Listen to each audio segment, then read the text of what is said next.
السلام علیکم ورحمۃ اللہ وبرکاتہ۔ تو میں آج آپ سے شب برات کے بارے میں بات کرنے والا ہوں کہ شب برات شعبان کی 15ویں رات کو شب برات کہا جاتا ہے۔ یہ رات بڑی بابرکت رات ہے۔ اس رات میں اللہ کی رحمتوں کا نزول ہوتا ہے۔ اس رات اللہ سے جو دعائیں مانگنی چاہیے، کیونکہ اس رات دعائیں قبول ہوتی ہیں۔ اللہ کے نبی نے 5 راتوں کا ذکر کیا ہے جن میں دعائیں رد نہیں ہوتی، ان میں ایک 15 شعبان بھی ہے۔ اس رات کو الگ الگ نام سے بھی پکارا جاتا ہے، کیونکہ اس رات توبہ قبول کی جاتی ہے، گناہ مٹا دیے جاتے ہیں، دعائیں قبول ہوتی ہے۔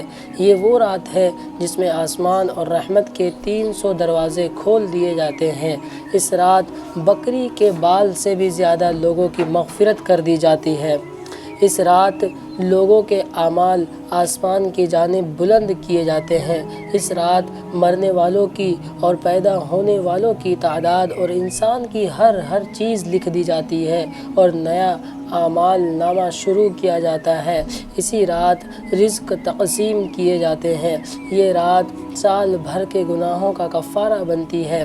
اللہ کے نبی صلی اللہ علیہ وسلم نے فرمایا کہ میں تمہیں قبروں کی زیارت سے منع کیا تھا، اب زیارت قبور کیا کرو کہ بے شک یہ دنیا سے بے رغبت کرتی ہے اور آخرت کی یاد دلاتی ہے۔ اس رات اپنے مرحومین کو یاد رکھے، ان کی قبروں کی زیارت کرے، ان کے لیے بے حساب ایصال ثواب کرے۔ اور شب برات میں 4 بات جان لیجئے کہ 15 شعبان کے سلسلے میں یہ 4 باتیں ہر انسان کو، ہر مسلمان کو جاننی چاہیے۔ نمبر 1، اس رات میں اللہ سبحانہ و تعالیٰ جتنی توفیق دے اتنی گھر میں انفرادی یعنی اکیلے عبادتیں کریں، مگر ہم نے اس رات کو ہنگاموں کی رات بنا دیا ہے۔ مسجدوں اور قبرستانوں میں جمع ہوتے ہیں، کھاتے پیتے اور شور کرتے ہیں، یہ سب غلط ہے، اس کی کوئی حقیقت نہیں۔ اس رات میں نفلیں پڑھنی چاہیے اور پوری رات پڑھنی ضروری نہیں، جتنی اللہ تعالیٰ توفیق دے گھر میں پڑھیے۔ یہ انفرادی عمل ہے یعنی اجتماعی عمل نہیں ہے۔ نمبر 2، اگلے دن روزہ رکھے، یہ روزہ مستحب ہے۔ نمبر 3، اس رات میں اپنے لیے، اپنے مرحومین کے لیے اور پوری امت کے لیے مغفرت کی دعا کرے۔ اس کے لیے قبرستان جانا ضروری نہیں، اگر کوئی جاتے ہیں تو کوئی دقت نہیں، لیکن جانا ضروری نہیں۔ اس رات کچھ لوگ ضروری سمجھ کر جاتے ہیں۔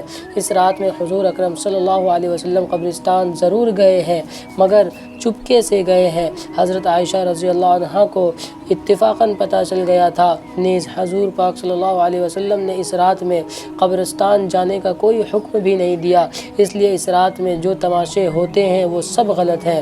نمبر 4، جن 2 شخصوں کو درمیان لڑائی جھگڑا اور اختلاف ہو وہ اس رات میں صلح صفائی کر لیں، اگر صلح صفائی نہیں کریں گے تو بخشش نہیں ہوگی۔ یہ 4 کام اس رات میں ضعیف حدیث سے ثابت ہے، اور ضعیف حدیث کا لحاظ اس وقت نہیں ہوتا جب سامنے صحیح حدیث ہو۔ صحیح حدیث کے مقابلے میں ضعیف حدیث کو نہیں لیا جاتا، لیکن اگر کسی مسئلے میں ضعیف حدیث ہی ہو، اس کے مقابلے میں صحیح حدیث نہ ہو تو ضعیف حدیث لی جاتی ہے۔ ماہ شعبان کی 15ویں شب کی فضیلت، ارشاد فرمایا رسول اللہ صلی اللہ علیہ وسلم نے کہ اے عائشہ تم جانتی ہو اس رات میں کیا ہوتا ہے؟ عرض کی یا رسول اللہ بتلائیے اس میں کیا ہوتا ہے؟ آپ صلی اللہ علیہ وسلم نے فرمایا اس رات میں یہ ہوتا ہے کہ آدم علیہ السلام کی اولاد میں سے جو شخص اس سال پیدا ہوگا اور جو اس سال میں مرے گا اس کا مرنا اور پیدا ہونا لکھا جاتا ہے، اور جو فرشتے ان کاموں پر مقرر ہیں ان کو اطلاع دی جاتی ہے، اور جتنا رزق مخلوق کو اس برس میں ملے گا سب لکھا جاتا ہے۔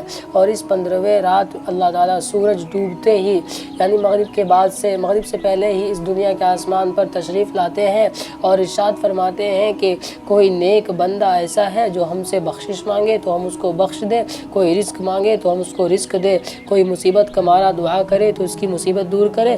اسی طرح صبح ہونے تک ارشاد فرماتے ہیں بس بندوں کو چاہیے کہ اس رات میں خوب عبادت کرے اور اپنے گناہوں کی معافی مانگے اور 15ویں تاریخ کو روزہ رکھے، اور اللہ تعالیٰ اس رات میں اپنی مہربانی سے بے شمار بندوں کو بخشتا ہے، مگر کافر مشرک کینہ رکھنے والوں کو اور قاتل کو نہیں بخشتا۔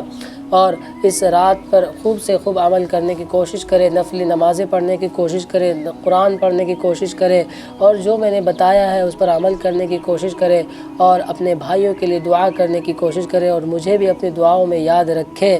اور اگر ویڈیو اچھی لگے ہو تو صدقہ جاریہ کے طور پر ویڈیو کو شیئر ضرور کرے۔ اللہ تعالیٰ آپ کو جزائے خیر عطا فرمائے، آمین۔ السلام علیکم ورحمۃ اللہ وبرکاتہ۔